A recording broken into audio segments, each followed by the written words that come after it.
স্পেনের পয়া coach Luis দে la Fuente চলতি বছরে সিনিয়র দলের ইউরো কাপই নয়, জিতিয়েছিলেন অনূর্ধ্ব-19 ও অনূর্ধ্ব-21-এর ইউরো কাপও। স্পেনের ফুটবলের জন্য লাকি কোচ লা ফুয়েন্তে। 2015 সালে অনূর্ধ্ব-19 স্প্যানিশ দলকে ইউরো কাপ জিতিয়েছিলেন ফুয়েন্তে। এরপর 2019 সালে অনূর্ধ্ব-21 দলকেও ইউরো চ্যাম্পিয়ন করিয়েছিলেন তিনি।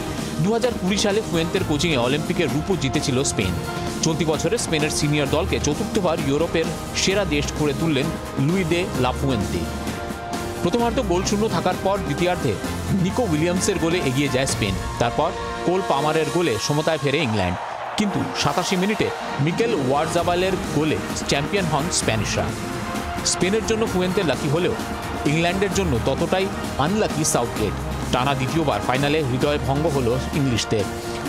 ইউরো জিততে পারেননি ফুটবলার হিসাবে, আবার দলকে কাপ এনে দিতে পারলেন না কোচ হয়েও। আবারও একবার হেরে মাঠ ছাড়তে হয় তাদের। ইউরো জেতার স্বপ্ন এখনো অধরা সাউথগেটের কাছে। ব্যুরো রিপোর্ট, জি 24 ঘন্টা।